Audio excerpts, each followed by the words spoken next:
is, man. We ain't about to panic. Ain't no need to be nervous. It's a fight. It's a 7-point ball game, and we get the ball first. It's a fight. Go out there and fight. Gives it to Love, running left, tripped up, stays on his feet through one tackle, muscling and strong. Oh, he scored! He's in! Oh my gosh! Touchdown, Notre Dame! Jeremiah Love would not be denied. Aller throws, loose ball, intercepted! Christian Gray picks it off. Notre Dame will get the ball back. Irish Nation, Notre Dame keeps the momentum going, knocks off the Pittsburgh Panthers in emphatic fashion, 37-15, continues their march to what is looking more and more likely a college football playoff. Mike, this might have been Irish Talk's greatest game preview ever. I think every take we had, every metric we were looking at, everything we called out as the key focus areas of what would decide this game were pretty much spot on, and ultimately big part of deciding this one. What's your overall takes on the game? And then I'm pretty pumped to walk through all the reasons we were right, because that doesn't happen all the time. I think we deserve a victory lap.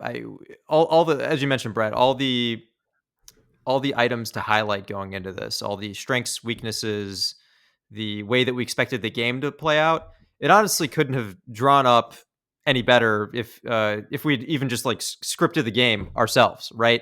It and there was like, I think, one element kind of even moving away from the analytics here, right? Moving towards just the energy going into this game, the media storylines. We both talked about how this game would be heavily hyped. Notre Dame's coming into town. College Game Day has not covered this matchup in over 20 years. This is the best Pitt team that Notre Dame has faced in I think probably since that matchup 20 years ago. And it's a team that's been really hot. So you were seeing a lot of media pundits saying, you know what, hey, like, actually, you know what, I don't know if this Notre Dame team is actually, as good as people are saying that they are. This is a really good Pitt team. I'm actually taking Pitt. I mean, you could just look at a lot of the pregame shows across the various networks, and there are quite a few people who picked Pitt, and they were expecting it to be a close game. But when we dove into this preview beforehand, look, the analytics just didn't support that. It didn't suggest it would be a blowout to the extent that it was, but it certainly suggested that Notre Dame had a very clear edge, and that most of the time Notre Dame would come out on top pretty handily, right? I think the data suggested that this should be a comfortable win, and this was more than comfortable. And I think Narduzzi must have been looking at the same stuff that we were looking at with his 100 point comment. It was looking like it was looking for a minute that we might be on that pace when we had the 14 points in 10 seconds or something like that. But yeah, I think just whether it's the narrative coming into this game and how it was going to hype it up and maybe make Pitt seem perhaps more dangerous than they actually were. Not that they aren't dangerous. If we had a bad game, they were certainly capable of knocking us off. But there was a little bit of maybe disrespect for Notre Dame's team coming into this game, and you could even feel that from Notre Dame's players. Jeremiah Love made comments post game saying that he felt disrespected by Pitt's roster. I think Marcus Freeman certainly had a number of things that Narduzzi said and did that made him feel disrespected. So I think what you're seeing is we have a team that is clearly trending up, and you have a lot of people who are kind of trying to knock us down, trying to build up narratives to kind of discredit certain things that we've done. And I think the team is using that as fuel right now to to essentially prove the haters wrong, so to speak.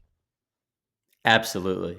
And look, I think this is one of those matchups that now sets Notre Dame here on a collision course for the college football playoff. We will cover that later in this episode. What we're going to do one longer episode this week rather than break it up. We're going to cover the Syracuse preview, and then we're also going to close out the show by going through college football playoff scenarios. But let's start with this Pittsburgh game. We wrote down 6 or 7 things that are just straight out of the preview to then walk through how it played out in this game. Start at the quarterback, Heinschel. We said the media, game day, and the announcers were going to hype this guy all week. Quarterback of the future, true freshman, put him on the same pedestal as CJ Carr. I think I heard the phrase, he throws lasers like 28 times on game day and the broadcast. And we said the data doesn't really support that. The data says he's played a lot of soft defenses. His productivity looks just like their other quarterback that lost back-to-back games in ACC play to start the year. And we also said this guy's 721 recruit in his class, pretty low end 3-star. This is going to be his first true test, his second game against a top 75 defense, his first game against a top 25 defense. And that's probably going to be a tough adjustment. And maybe he figures it out over his career, but that's probably going to be a tough adjustment. And boy, was it a 48% completion rate. He took 4 sacks, just a nightmare of a day, a Pro Football Focus grade overall of 41. And we said that was probably going to be because of Notre Dame's pressure. And we thought that was the biggest metric to watch. If Notre Dame could generate a pressure rate of over 40%, the stats support that this guy Heinschel really has a big drop-off, probably typical of what you'd expect as a freshman, but a really outsized drop-off relative to the average quarterback. And that played out. And Notre Dame had an insane pressure rate of 54%. Every other time he was under duress when he was dropping back with the ball. On those 54% of his dropbacks, he had just a 29% completion percentage, a Pro Football Focus grade of 28. Just very, very, very ineffective. And Notre Dame didn't blitz a lot. This was with 4-man pressure, beating Pittsburgh's offensive line. It's a place we thought we had an edge.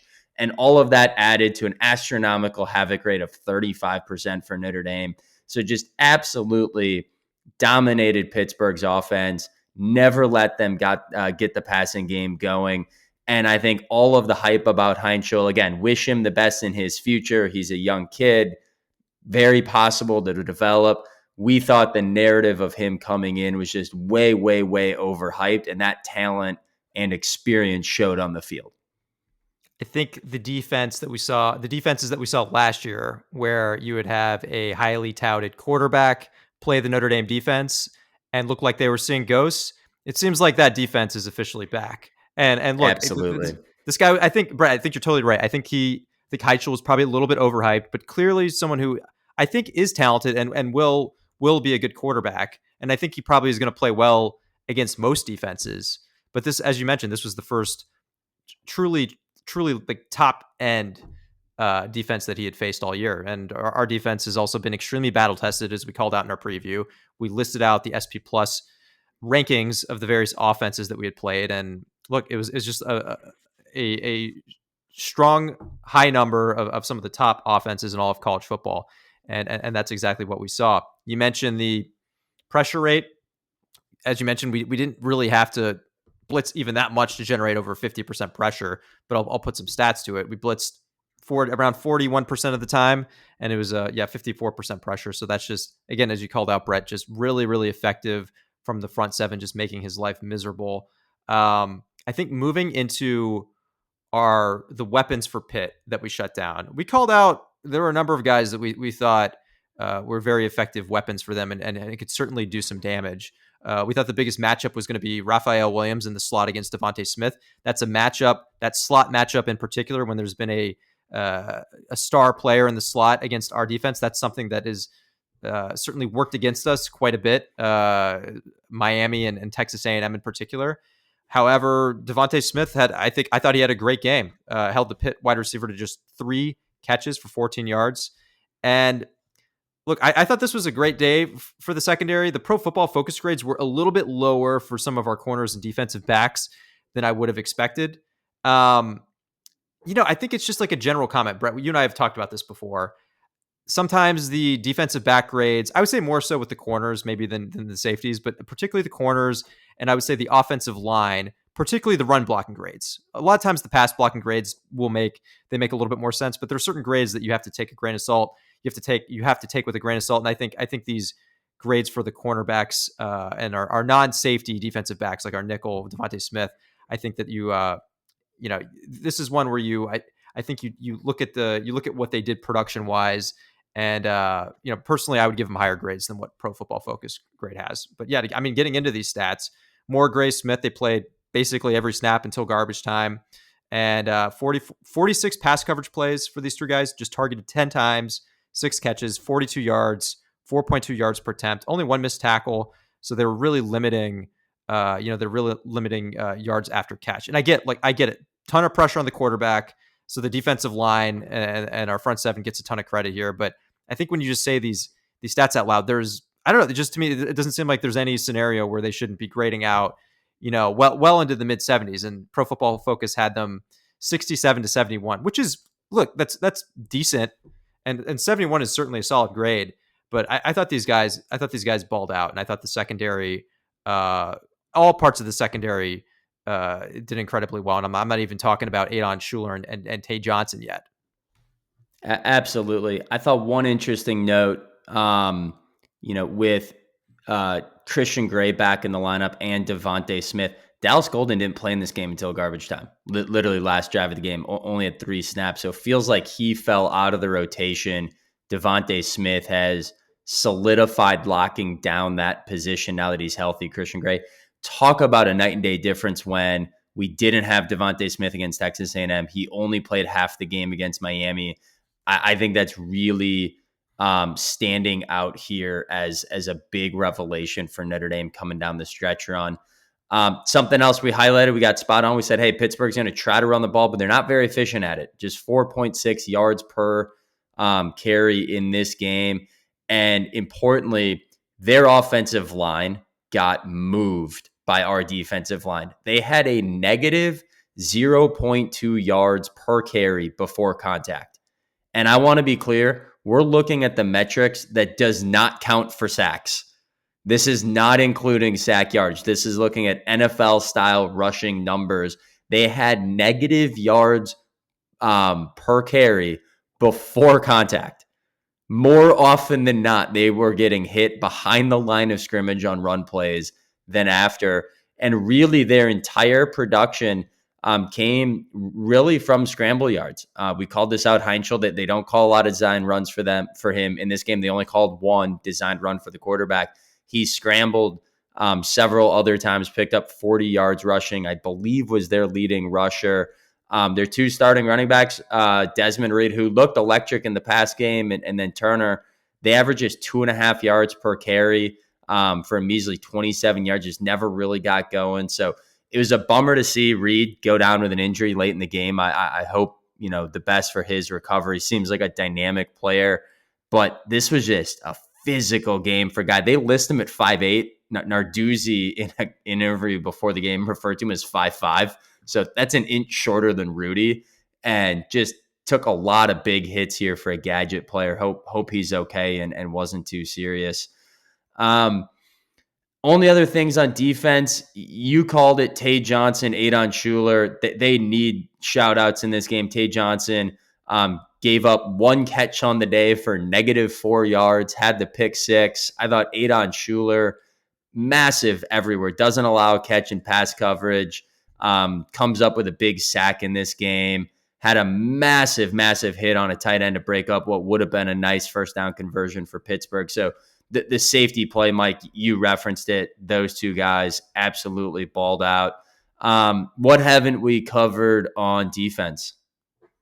I think you got most of it, Brett. There, I'm going to spend another second just on Tay Johnson and Adon Schuler, because that was a big question mark coming into the season. Like we knew with Adon Schuler that we had someone who, in theory, should be solid.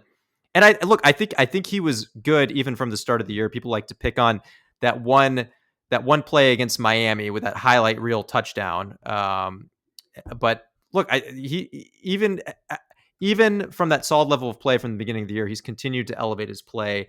He's really establishing himself as more of an impact player. But the bigger question mark was that other safety spot.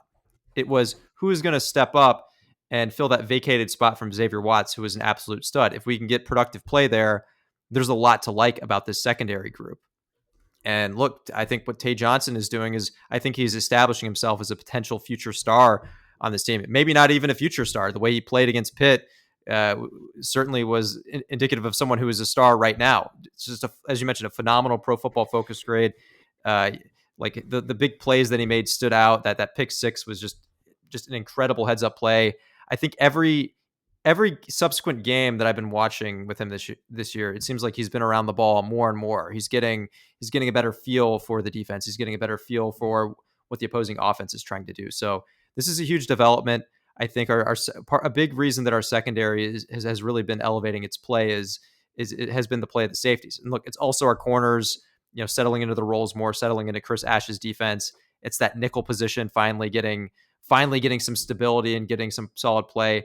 But having some stud safeties back there to help clean up, that makes a huge difference. The last thing I'll mention on the defense is not a great tackling game. If you look at the stats, 14 missed tackles for a missed tackle rate of 24%. That's a lot higher than what we've had in most of our games this year. We definitely want that number closer to 10%, which is where we've been, I would say, in most of our recent weeks. So this was a bit of an anomaly, I think. But an important point here is that not all missed tackles are necessarily the same. So a number of them were behind the line of scrimmage, where we would be slowing down the running back or slowing down Desmond Reed on the edge so that we could corral him down. So I think the point here is that these missed tackles didn't lead to any big plays or big chunk plays, right? We had enough bodies around, the ball carrier to not allow them to have many successful plays or chunk plays. So despite that percent being higher than you would like from a missed tackle standpoint, I think it was still a clean. I still think it was a clean game for our defense. Let's move to the other side of the ball. Thought this was another area where the preview was spot on how it played out. A ton of hype around Pittsburgh's defense, one of the best rush defenses in the country.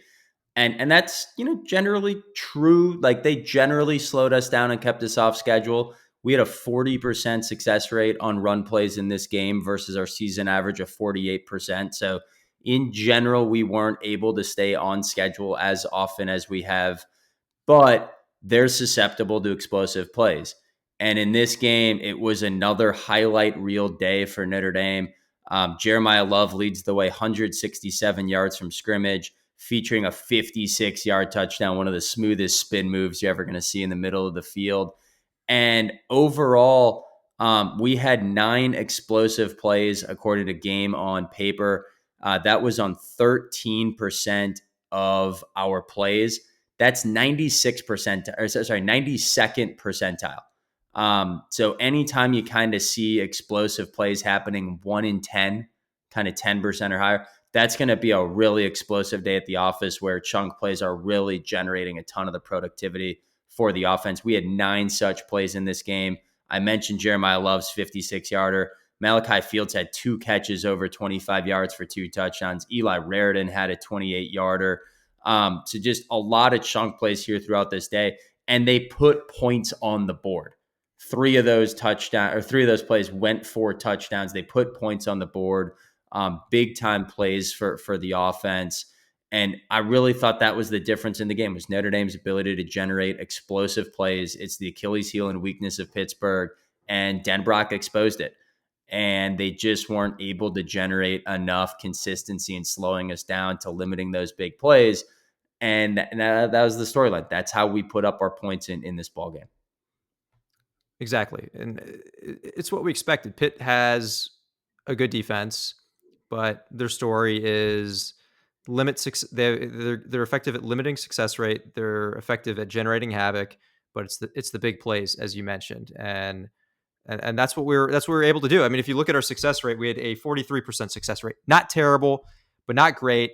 Our average on the season is 49%. And one thing we knew with Pitt was that they were particularly effective at keeping the success rate down in the run game. So 40% on run plays compared to 48% on the season. But look, when you have Jeremiah Love break another highlight reel Heisman moment type touchdown, hitting circle button basically, and just spinning the guy, completely the other way. I mean, look, I think that puts an exclamation point on our point that they give up some big plays. It's that play. I'm just going to spend another second on that. That was I think every time I watched it, and it's the case with a lot of Jeremiah Love big plays, it just gets more impressive. So it was a great spin move. He just completely, made the guy miss in embarrassing fashion. But the more I watched it, the more I realized I was like, wow, okay. I was like, Jeremiah Love didn't really even slow down that much when he did that spin move. It almost looked like he accelerated out of it.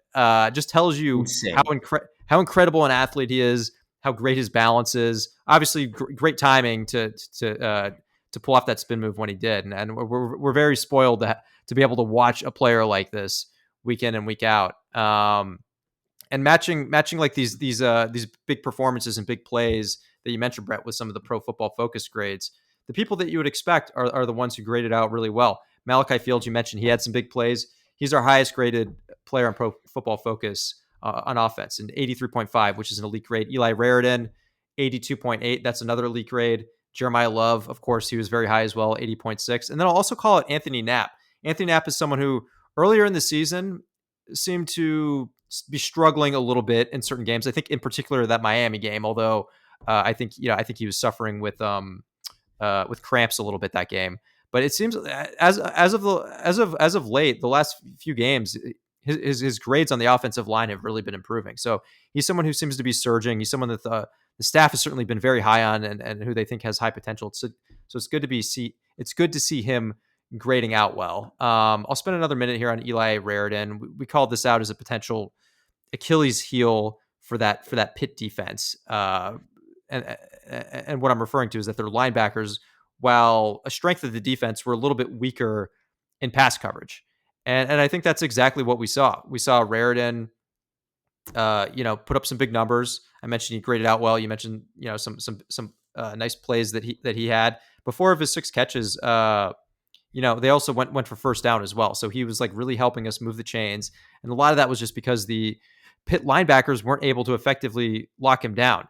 Heck, that one interception, well, not one, but the first interception that CJ Carr had, he was looking to exploit a matchup with Raridan and the Pitt linebackers, but then he didn't see the safety come over. So it's something that even CJ Carr was thinking about, throughout the game. It was a matchup that he was trying to exploit. So as we were singing our own praises at the beginning of the show, it's just like, even like a lot of these details that we were mentioning in terms of these mismatches, they were things that we saw play out over the course of the game.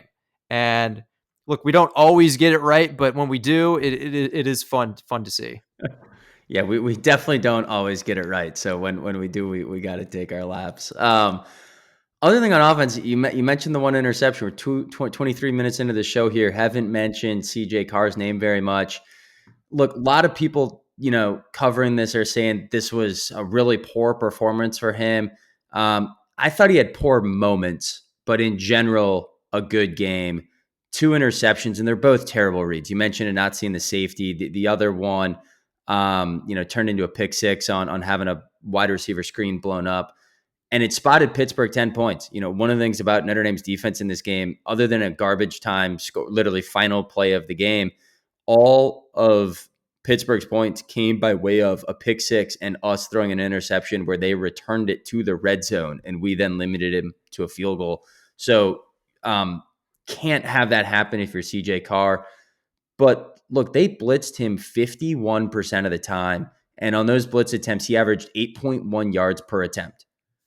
On the non-blitzes, actually only 5.1 yards per attempt. And so I thought he did a great job of seeing the pressure, feeling the pressure, getting the offensive line into their blocking protections, and then slicing and dicing the defense. And he still completed over 60% of his passes, threw for over 200 yards and 2 scores. If this is what a bad game looks like for CJ Carr, I'll take that. And I love the fact he bounced back. I thought there were moments against USC. You could see everyone says he's a perfectionist and he'll get really hard on himself and beat him up. I thought in this game, he came right back after those mistakes, came out, made plays, got the offense going again, seemed pretty even keel, even working through some of the poor moments. And I thought Denbrock's had such a great year. I have a hard time criticizing him, but I thought Denbrock put CJ Carr in some bad positions in this game. We called 8 wide receiver screens. This isn't like the Wildcat where I'd say just scrap the play altogether. 8 is too many. It's way too predictable. And on those 8 screens, we were 5 for 7. Didn't even get a a pass off on one of them. 22 yards that went for just 3 yards an attempt. The disastrous interception. It's just way too predictable. Like, if you call that 2-3 times per game, fine, but 8, it's just, I'm sorry, it's too many times calling a pretty predictable, easy to defend play when you see it's coming. And it's clear they were zoned into it. So I think Denbrock over-schemed this one. I think you got to take the Underthink Express and just not keep relying on that wide receiver screen over and over and over again. And unfortunately, in this one, it made our quarterback look bad. And it's a young quarterback, and when you put him in a situation to make him predictable plays, like, you're gonna get beat up by a good defense like Pittsburgh. And so it's easy to say this was all on Carr. I think this was one part Carr, one part play calling. And if that's the worst game he's going to play, and he's still throwing over 200 yards, over 60% completion rate, making some big time throws, having some Aaron Rodgers like EQ moments of getting them to jump off sides and then take advantage with deep balls on really some of our explosive plays came off of those free plays. I thought overall pretty darn good day at the office for CJ Carr. Obviously area for improvement. But I walked away having this one more of a positive narrative. Another element with CJ was there were multiple times this game. I think I noticed it more than even some of our other games where he would line up to take the snap, and then he would survey the defense, and then he would call out certain things and either tweak the play or change the play just based on what he saw. And at least the times that I noticed it, it seemed like we tended to have a successful result after that. So, and that's something that's not going to show up in the stat sheet. If he decides to hand it off, or if he decides to do something else like that would have otherwise prevented something that would have been much more likely to be a negative play against us. So I'm with you, Brett. I think that if this is the bad version of CJ that we get, look, that's a lot better than what you're going to get from the vast majority of quarterbacks across college football. And more importantly, I thought that, as you called out, I thought it was key to see that he responded psychologically. He didn't seem to get rattled, even after that pick six. So I think one other call out I'm going to make on the offense is the offensive line. So Pitt blitzed a ton, 51% blitz rate. But as we call that, but the offensive line really did its job, 23% pressure rate. So they're really doing their job of not allowing that pressure to get home. Now, look, some of that is, as you called out, short pass plays and Denbrock, calling certain plays that would limit Pitt's ability to generate havoc. But still, like 51% blitz rate, 23% pressure rate. Even if you have a higher percentage of these short throws that don't give Pitt as much of a chance to let the pressure get home, that's still a great stat.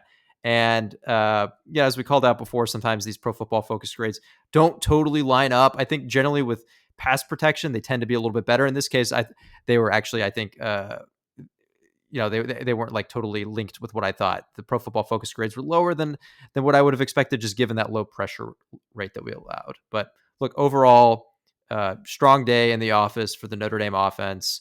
A lot to like, a lot of big time plays from guys who are continuing to establish themselves as big time playmakers. Absolutely. So with that, let's turn our attention to Syracuse senior day coming to campus. Something I think all Notre Dame fans are probably looking forward to was a matchup with former Notre Dame quarterback Steve Angeli. Unfortunately, he tore his Achilles back in week 4, earlier part of the season. And this Syracuse team has really gone off the rails without their quarterback. They started 3-1, including a win over then-ranked Clemson, scoring 39 points per game. Since that Angeli injury late in that Clemson game, they've gone 0-6 and are scoring just 12 points per game. And this is one of those programs that it feels like it's an unfortunate case of the NIL and transfer era for the what I'll call lower tier Power 4 schools. They led the nation in passing a year ago. They had quarterback Kyle McCord. He was a transfer from Ohio State. Notre Dame fans remember him going up against us. I guess just one out of those 2 matchups, or maybe both of them. And look, they missed out on a quarterback in the typical transfer portal window. And as we all remember, Steve Angeli went through spring practice and then did the late transfer portal window late in the spring and in late April, early May. And so because of that, Syracuse, they got their quarterback eventually, but everyone else was thinking through, the regular winter portal that they weren't going to have a good quarterback play and had a bunch of guys graduate. And so 24 players transferred out of Syracuse, really depleting their depth, depleting a lot of their skill position players. And now your quarterback goes down on top of it. This season is, one that I thought had a lot of promise for Syracuse early on. And now really, really, really wheels falling off here in recent weeks, losing 6 straight. And we'll be pretty quick with this preview as we'll get into score predictions here in a little bit. Notre Dame, a massive 35.5-point favorite. And unfortunately, just not maybe the matchup we were hoping for as Notre Dame fans here a few months ago. Definitely. I think when Angeli was rolling early in the season, this was looking like a matchup that could be a substantial trap game. And the story with Syracuse is since Angeli went down, what was working on offense isn't really working anymore. So the quarterback who stepped in, Ricky Collins, 54% completion rate, not very good. 10 interceptions to 6 touchdowns. That's not very good either. He has some mobility, about 6 yards per carry, but only about 30 to 40 yards per game. So it's not like he's gashing opposing defenses with it. There are selective plays where he's able to eke some yards out. It's really just scramble plays. It's not designed runs. It's just when the play breaks down, sometimes he's able to get something out of it. In terms of the run game, they have 2 backs. Lead rusher is Yasin Willis, rather. But look, not super productive either. He hasn't topped 76 yards in a game since Angeli went down. They have a couple big play threats in the pass game. Ross Simmons and Gill, they both average over 15 yards per catch. But Ross Simmons, this is key here. He's been hurt the last few weeks. And both guys actually saw a majority of their production come in those first 4 games. Literally a majority of their yards, catches, and touchdowns came in those first 4 games, compared to the last 6 games. So the stats that you see with those guys would suggest that they could be dangerous. And I think they can be if they're getting good quarterback play, but they're not getting good quarterback play, so not nearly as dangerous. So what does this all lead to? What is the summation of all this? Well, that's an offense that overall ranks 101st in SP+. So one of the worst offenses in college football. And then flipping over to defense, not a whole lot better. They rank 99th in SP+. Brett, if you want to dive a little bit more into what are the key aspects to focus on as it pertains to their defense. Yeah, 2 guys to highlight. Both play cornerback, Chris Peel and Demetrius Samuel Jr. Those 2 guys combined to give up about 6 catches for 60 yards a game. So if you think about those 2 guys trying to lock down an opposing team's top wide receivers, if you limit a team's top 2 wide receivers to 60 yards in the passing game, pretty effective. Now, they give up a lot of leads. So there's a lot of situations where teams are, kind of moving into garbage time mode, running the ball a lot, not passing the ball a lot. And after that, though, it's pretty rough on this defense. They rank 119th in success rate allowed. They rank 119th in havoc generated. So opposing offenses are consistently staying ahead of schedule, picking up 5 yards on first down, picking up 70% of the yards you need on second down, converting on third down. And then the Orange just aren't disrupting opposing offenses. Here in these last 6 games on this losing streak, they've only held 1 team under 30 points, and that was a struggling UNC Chapel Hill offense. It's hard to come up with the scenarios where they give Notre Dame trouble. But what I will say is in this losing streak, there's a couple of games where you click past the score, you click past the points allowed, and their defense wasn't the issue compared to their offense. So yes, they lost 38-10 to Miami, but Syracuse turned the ball over 3 times that led to points on every single one of those drives. They did hold Carson Beck to 250 yards passing. They held Miami to under 4 yards per carry. Like, the defense kept them in that game. Similarly, yes, they lost to Pitt 30-13. It was never really close, but same thing. They committed 3 turnovers on offense that all led to scoring drives for Pittsburgh. But they held Pittsburgh to 250 yards of offense under 3 yards per carry. So I'm not going to predict that they go and shut down Notre Dame. but it does feel like this is actually a scenario where the advanced metrics just can't quite capture how bad of a position Syracuse offense puts its defense in, how bad the turnovers and mistakes on offense lead to short fields for defense, lead to losing time of possession, leads to being tired and fatigued and gassed for a roster that we know doesn't have a lot of depth. So those two things together, I think with a better offense, the Syracuse defense could maybe hang in there. But with what they have on both sides of the ball, not playing complementary football, just a really tall task, I think, against a balanced Notre Dame roster on both sides of the football.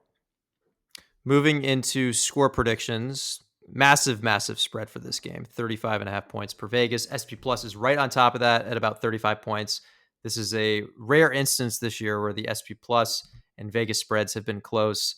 As we've mentioned in our last few shows, the Vegas spreads have tended to give us more credit, usually by a few points. In this case, they're pretty neck and neck. ESPN, their FPI, gives us a 97% probability to win. There's an over and under in Vegas of 51.5, so that's suggesting about a 42-7 Notre Dame win. I think this is just too much of a mismatch for Syracuse as we got into. I think when we get into games like this where there are massive spreads, people like to think of some of our missteps of the past, the NIUs, the Marshalls, right? Well, I looked up the point spread for NIU, and that was actually 28.5. So this is about another touchdown in Notre Dame's favor on top of that. Just to give context on, as unlikely as that NIU loss was, this would be significantly even less probable than that. Doesn't mean that you can totally discount them. And I think other key differences are that NIU loss came very early in the year. This is now late in the year when we're really rolling and our offense and defense are really, hitting their stride and we're hitting our potential. This is a very hungry team that's playing with the chip on its shoulder, as I mentioned earlier in the show, with how we were reacting to some of the perceived disrespect that they were getting. So look, I think that this is a Notre Dame team that is not going to hold back. We have a defense that has a bunch of ball hawks, have been generating a ton of turnovers, a ton of interceptions. This Syracuse team, their offense struggles. They also turn the ball over. I think it's like the recipe where their defense is constantly being put in bad positions. I think that's exactly what's going to happen this game. And then I think our offense is going to cash in. So I see this being very lopsided. Obviously, big point spreads are difficult to predict. But look, I'm going to predict a big Notre Dame win here. I'm going to say, it says 40. If Vegas is saying 42-7, I'm saying it'll be 45-6. I think we're at the point in the season where we're offering no quarter. I think we're just going on a rampage right here, and we just want to put as much of an exclamation point as possible on our resume. And look, Syracuse also just frankly doesn't have that much to play for. Even if they went out, they're not going to qualify for a bowl game. Their starting quarterback has been hurt all year. Now, look, obviously the teams can play for a sense of pride, but look, I just think Notre Dame has way more more momentum, way more to play for here, and also there's a significantly more talented, athletic and strong team. So I think stack up all these and that lopsided margin I mentioned, I think that's what we're going to see. I have nothing else to add. I wrote down 41-3. I'm hopefully done talking about this game, and I'm not even looking forward to recapping it. Let's move into our third and final segment. We went really deep on pretty much every remaining game for any impact on the college football playoff. Here we're showing a table on the right half of the screen. If you're following on YouTube, this will be a helpful visual. If you're listening to the podcast, as always, we'll walk through it. So even if you're not watching on video, hopefully you can follow what's going on. We have gone ahead and tiered the various college football playoff teams, or in the case of the ACC and the group of five, we've kind of shown them as one row, assuming both the ACC champion will get an automatic qualifier and group of five will get an automatic qualifier. Some remote scenarios where the ACC totally implodes in chaos and there's two group of five teams and not an ACC. But out of those two buckets, two teams will be getting in with the automatic qualifier and probably won't be ranked in the top 12. They will probably jump the 11th and 12th ranked team and take out two spots, meaning you got to be in the top 10 if you want to get into the college football playoff. Now, very importantly, we are recording this Sunday, November 16th, and we don't know the rankings yet after this week's action.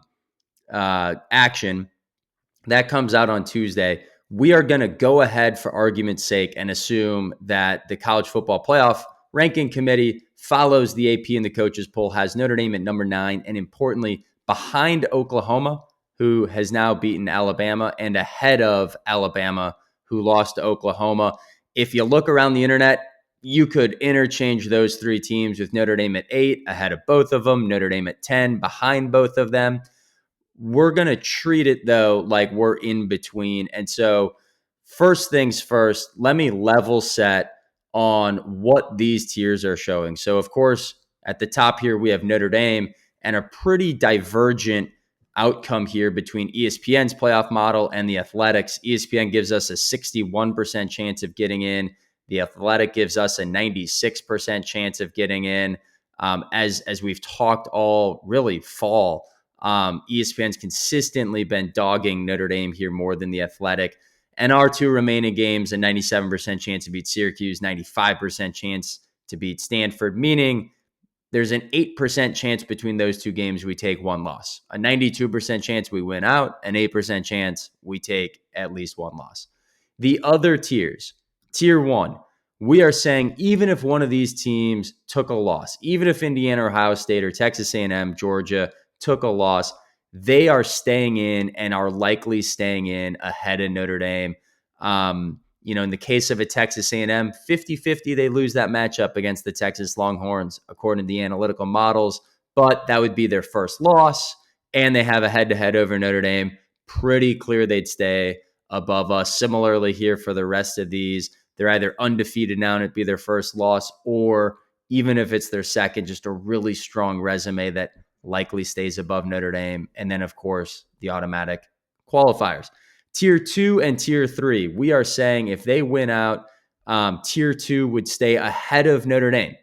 That includes Ole Miss, Oregon, and Oklahoma. We'll go through their profiles in a second. Tier 3, if they win out, it is unclear if they're ahead or behind Notre Dame. We have a footnote on BYU here for all of these. We are assuming that for every team except for BYU, we are just looking at their regular season, their 1 or 2 games remaining on their regular season schedule. In the case of BYU, we are also saying they'd have to beat Texas Tech in the Big 12 championship game. And if they beat Texas Tech in the Big 12 championship game, Texas Tech would not fall behind us, as we mentioned, because of their 1-loss profile. But BYU would jump ahead with that, automatic conference championship qualifier, and therefore jump ahead of Notre Dame. So in the case of BYU, we're also looking here at this probability of whether or not they'll lose by including what we expect them to be pretty heavy underdogs against Texas Tech and needing to win that game. But for all the others, we are looking at the regular season. So Mike, first things first, let's talk through, should Notre Dame be ahead of Alabama and or Oklahoma in the next rankings on Tuesday night? That's the big question. So if you look at the AP poll has Oklahoma higher than us and Alabama behind us. But it's really, I think in our mind, it's really a toss-up. You look at various projections out there. Some have Notre Dame as high as 8 ahead of both Oklahoma and Alabama, and some have us number 10 behind both of them. So it's really difficult to say. Now, look, I think if we are ahead of Alabama come Tuesday, I think that bodes pretty well for us. As we're going to get into here, there's still a number of things that we have to assume in terms of how the rest of the season plays out. But from a probability standpoint, it's very probable that we will be in a position to make the playoff. It's technically possible that we could miss, but pretty unlikely. Now, if we're behind both, that's where it gets a little bit dicier. And then on the other end, if we're ahead of both, then I think you can pencil us into the playoff. I think it's at that point, we have a direct path to the playoff. So that's the tricky thing right here. Alabama's profile is interesting though, because they have a number of quality wins, but now they have 2 losses. So that makes it to where they are in a position where they can be more directly compared to us. our two losses were very narrow ones at the beginning of the year when we were breaking in a new quarterback and our defense hadn't settled in. Since then, we have more than taken the training wheels off for our quarterback, and we've seen some pretty stellar play, and our defense has really settled in and become a very strong unit to the point to where they may be one of the best defenses in all of college football. And the committee seems to be acknowledging that and giving us quite a bit of credit for that. So that is one key aspect. So we're not getting dinged a whole lot for those two losses. And the Texas A&M game, that was a very fluky finish to the game. We had a botched extra point. There was that holding call that was missed on the last play. So these are things that the committee is not totally ignoring. Whereas Alabama, they have a very bad loss against a bad Florida State team. That's a huge demerit for them. And now when they only had one loss, that's something that you can overlook to some extent. But once you have two losses, that loss starts to stink a little bit more. And look, I think that's where we're at. But it's hard to know exactly how they're going to weigh it because they might give Alabama more credit for their wins. So it's a bit of a question mark. The fact that the AP poll has them behind us, I think that gives us some reasonable hope that we could be above them. But it's still something that we can't know entirely for sure. I think Oklahoma. Look, I think the odds with Oklahoma being ahead of us that seems more probable, but not impossible. I think Oklahoma, they have losses against Texas and Ole Miss, but they have wins against Michigan, Tennessee, and that recent win against Alabama. If they were to win out, they have to beat Mizzou and LSU. But look, I think the profile for Oklahoma is, again, it's close enough to Notre Dame where it's hard to know for sure exactly how the committee is going to look at it. And they also have Mizzou as well. So we'll see. It's like, I think that the short answer here is it would be reasonable. Like any of these scenarios are totally feasible. If I had to guess, I would say it's probably how the AP poll has it. That would be my guess. But we won't know for sure until Tuesday. One other thing the committee looks at is the quote unquote eye test. What I have always felt like is that metrics like ESPN's FPI or SP Plus are actually the measurement of the eye test. They look through and say, did you really just win ugly and stink it up? And that will come out in metrics like SP Plus that might not in your win-loss record. Oklahoma's been doing that. Like they got outgained by 200 yards, almost got doubled up in yardage against Alabama. Were the beneficiaries of three very dumb fluke fumble, turnovers. Two of them were fumbles lost for Alabama. Oklahoma had just a 5% post-game win expectancy against Alabama. If you played those same plays over and over and over and over again and simulated that game 100 times, Alabama wins it 95 out of 100. So that Oklahoma win, I think it's going to be discounted because of how ugly and fluky it was. But I actually have Notre Dame number 10 going into this week. And I do because you got to look at the best wins. Yes, we have USC, and then it's, Pitt and Navy versus Oklahoma has Michigan, Tennessee, and Alabama. Alabama has Georgia, Vandy, Missouri, and Tennessee. Like those are just big time wins on their resume that we don't have. I think it's worth a second on the others. Ole Miss, a really good loss to Georgia. They also beat Oklahoma, but not much else. But I think it's with one loss, they're pretty squarely above us. Oregon, one loss to Indiana in a close game. They also beat Iowa. Now they still have USC remaining. So, of course, if they lose that game to USC, I think Notre Dame's resume would jump Oregon's. But if they beat USC, they've got a similar win as Notre Dame plus Iowa and, of course, only one loss. So I think Ole Miss, Oregon in the pole position. And then Michigan's worth spending a time on. Two pretty good losses to Oklahoma and USC in terms of who they lost to, but I'd argue they lost by multiple scores in both those games. So two losses, no top 25 wins. So right now, Michigan clearly behind the pack here of two lost teams, but they, of course, have the all-important game at home against Ohio State. They will be big underdogs in that game, but if Michigan does pull the upset, you have two top 25 losses and you beat the number one team in the country and will likely be playing in the Big Ten title game. I think if Michigan pulls off that upset, they would leapfrog a lot of two-loss teams and arguably Notre Dame. And then, of course, I mentioned BYU. They lost to Texas Tech. They beat Utah. Other than that, a really soft schedule in the Big 12. This is all about if they run the table and win the Big 12 championship game, get an automatic bid with one loss, and Texas Tech would, in that scenario, hypothetically stay in as a 2-loss team. So those are the 6 Tier 2 and Tier 3 resumes. And let's talk about them now of what are the odds they actually run the table. Because, of course, they'll, each of those teams, with the exception of Michigan, will be favored in all of their remaining games. Ole Miss has a 78% chance to beat Mississippi State. Oregon has a 72% chance to beat USC and a 77% chance to beat Washington. But those two things combined, it's actually a coin flip. There's a 45% chance they'll lose one of those games.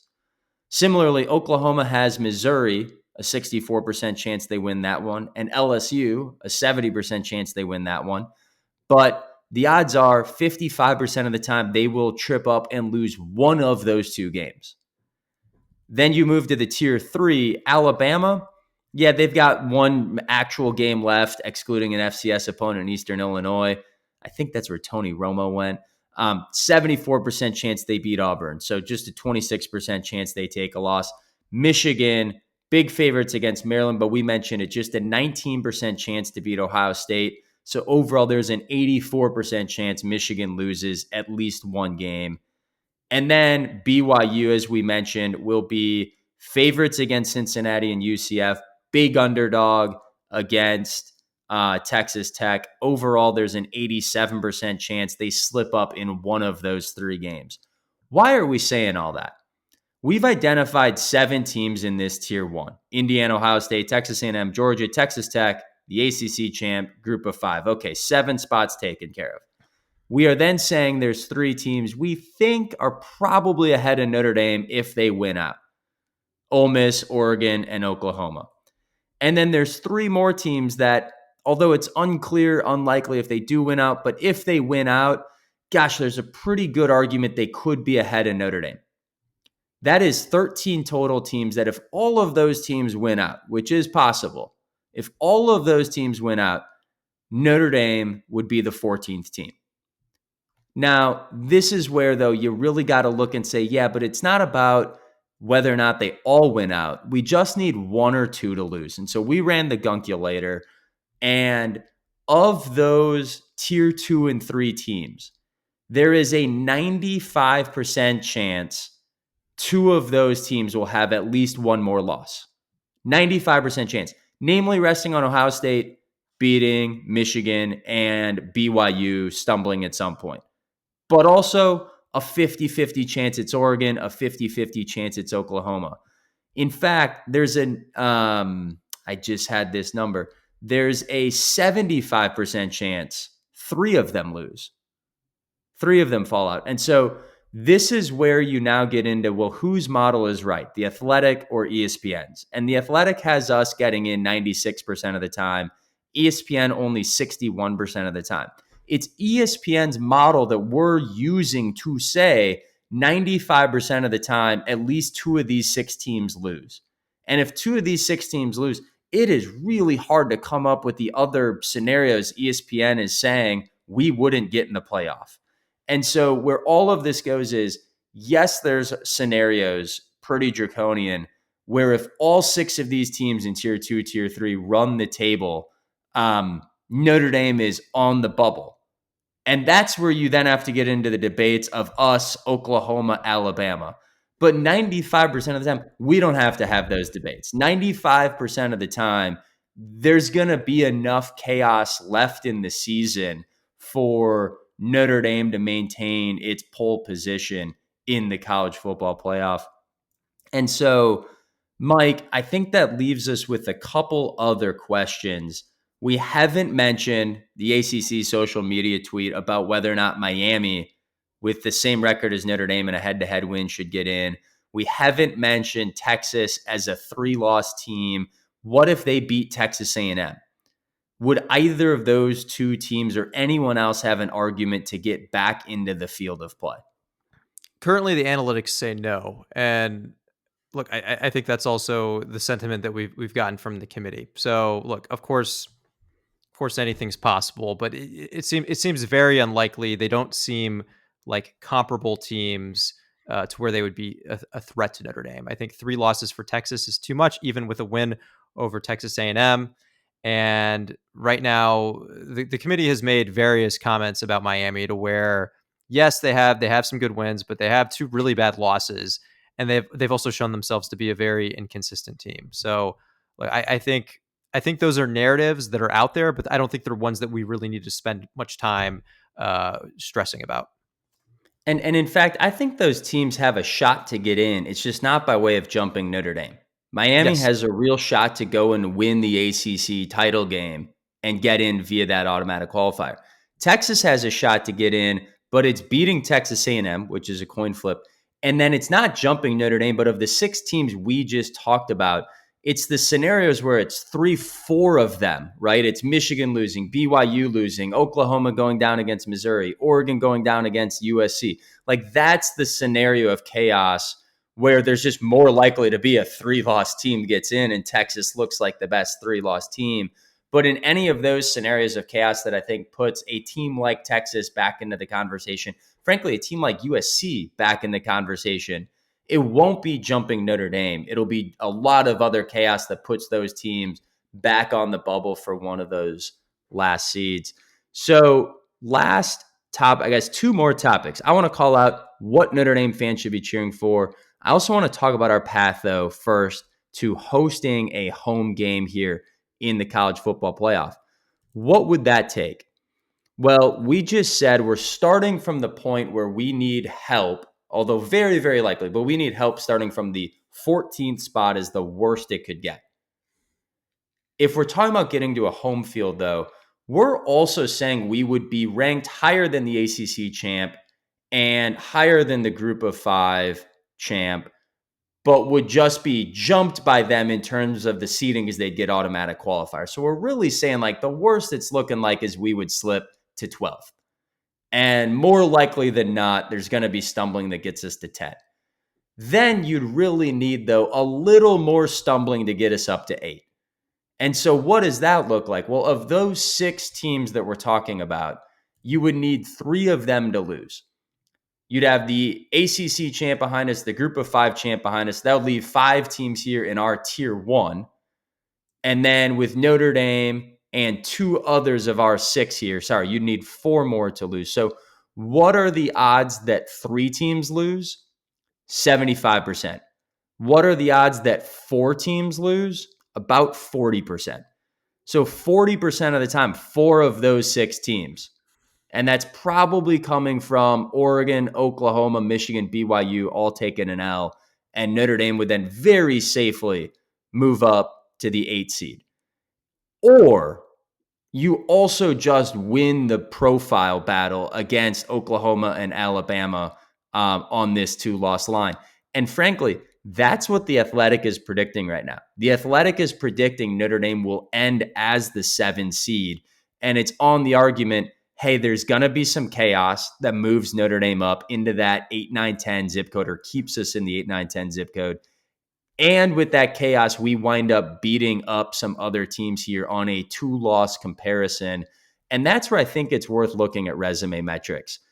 This is where, ESPN sometimes, I just don't quite get it talking out of both sides of their mouth. They consistently say the FPI metric and the SP plus resume metric, which is kind of a combination of SP Plus's advanced analytics plus your win-loss record. They say those 2 metrics are the most important ones for the committee. Notre Dame ranks number 5 in both of those advanced metrics. Like, we are winning on the resume test here relative to these other teams. Again, I can make the argument either way, but I actually think it's more likely that Notre Dame is hosting a college football playoff game than it is we miss the field. But it is important to call out, we do need a little bit of help left. This is not like we control our own destiny. That's the curse of being an independent without a conference championship. And so, Mike, last question for you. We've highlighted them in yellow if you're watching here on YouTube. But Mike, walk us through for our listeners and viewers, what are the games that Notre Dame fans should be cheering for as we go down these last 2 weeks of the season? Yeah, look, these are the ones where there is a realistic shot that one of these 6 teams could go down. So starting with Ole Miss, they have Mississippi State. And look, this is a game that Ole Miss is going to win most of the time, right? But they have a 78% probability of winning. So it's not certainly not impossible. Ole Miss probably wins this one. But if they dropped it, that would hugely aid Notre Dame, because that would be one spot that we would jump, to help get us to these scenarios where we're either a lock for the playoff or hosting a home playoff game.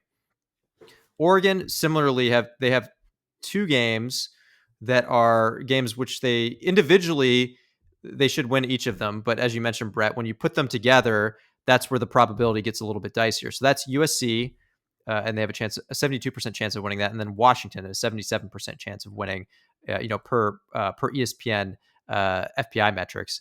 Put those together, 45%, which is actually saying it's more likely than not that they actually drop one of those games. If you're a Notre Dame fan, I think you certainly would be rooting for USC in this scenario, which is something that is a little bit painful to say. But if USC pulls it off, we get a little bit of a double benefit here.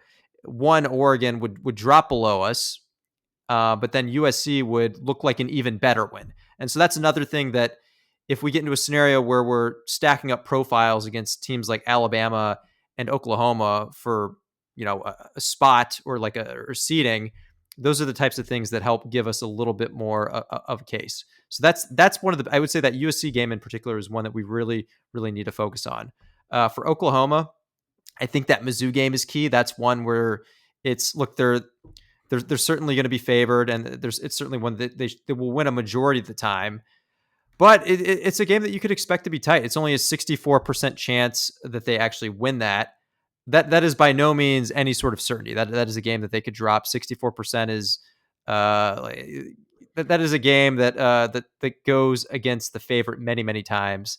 And then they have LSU in that last game of the season where they have a 70% chance of winning. You put that together, they're also a coin flip similar to Oregon in terms of winning out, although theirs is a bit more likely that they win both games. But look, we'll see. I think that LSU team, they certainly have the potential, I think, to any given day, play above what maybe their expectations are. And then the rest of the games, look, I think the one with Alabama, that Auburn game is always dicey. It's on the road at Auburn. Alabama has a 74% chance of winning that, but based on what we've seen from Alabama, they have been susceptible to these confusing lapses. They're not the most consistent team. They as we mentioned, they dropped a really bad game to Florida State. They should have beat Oklahoma. I mean, as you mentioned, Brett, it was a 5% post-game win expectancy for Oklahoma, but it was a lot of just head-scratching mistakes from Alabama. Their special teams unit was not performing well. So this is an Alabama team that any given day they could drop a bad game. And if there is a team that has been able to make Alabama, feel some pain, make Alabama drop a bad loss at the worst possible time, it has been Auburn. So that is a big one to watch. We mentioned Michigan, Ohio State. Look, that one is frankly pretty unlikely. Just if you just stack up the analytics and you look at the profile of these two teams, we have Ohio State winning that, like nearly 80% of the time, right? That's what the probability is. But if Michigan pulled this off, this would not be the first time in recent years that they have pulled off an unexpected victory against Ohio State. In fact, they've done that year in, year out. So look, while I expect Ohio State to win that, Michigan, again, is one of those teams that has tended to pull off the unexpected against the Buckeyes. But hopefully Ohio State just takes care of business in this one, and Michigan drops that game. So that one is very probable that Michigan loses, but certainly one to keep an eye on just because Michigan has been the thorn in Ohio State's side for years at this point. And then finally, BYU. And this one is very likely that they lose. So they have Cincy, which is a tough matchup for them. That's one that they should win 68% of the time. So they should win, but still a tough matchup. And UCF, and this is one that they should win 92% of the time. So that's one that's not as dicey for them. But when you factor in the fact that they have to win that conference championship to get in, this is where the probability plummets. They have to knock off Texas Tech, who is one of the best teams in the country. In Texas, by the way, that game's played at Jerry World in Texas. So basically a road game. And a team that they've already lost to, right? A team that I think has already demonstrated that they are superior to them. So when you factor that in, the chance that we get a BYU loss in one of these 3 games, including that conference championship, is 87%. So it is very likely that BYU will drop, will drop one of these games. But these are the ones to focus on. And look, of course, there's some other ones in here that could be like a crazy upset. We got Michigan and Maryland. EIU versus Alabama seems pretty unlikely, but look, we've seen stranger things before. Bama lost with a 95% post-game win expectancy. Maybe they can lose one with a 99% post-game win expectancy. Who knows?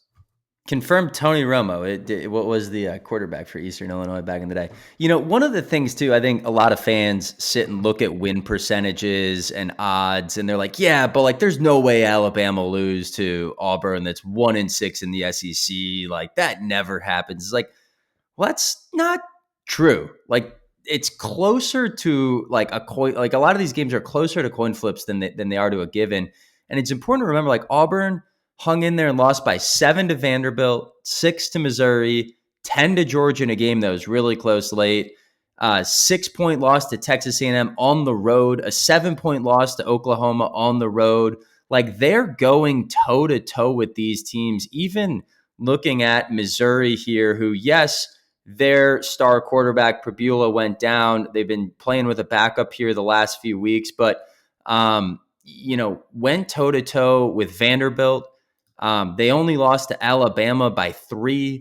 Like, this is a Missouri team that will hang in every single game and give yourself a shot. Really, the only one that got away from them so far was their matchup against Texas A&M, just got away from them early. But every other game, they've been hanging in there. And so I sit and look at the USC-Oregon game, the Missouri-Oklahoma game, and that Auburn-Bama game and think one of those is going to be an upset.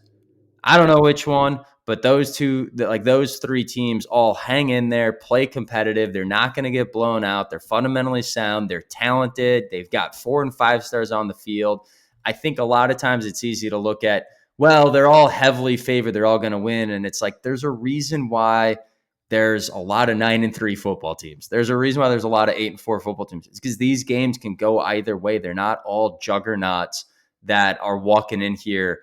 It's easy to remember the 4-score blowouts, but for every 4-score blowout, some of these games go the other way, and Notre Dame doesn't need them all.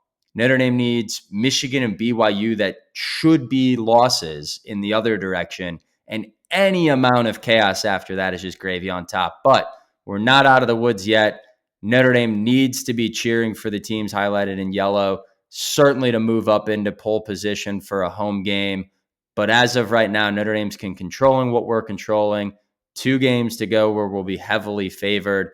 And then we need a little bit more chaos, or the committee coming out and saying, nope, Notre Dame's just better than Oklahoma and Alabama, and we'll be on our way to a 2nd straight college football playoff for Marcus Freeman and the Fighting Irish. Until we're back next week, Irish beat Orange. Irish beat Orange.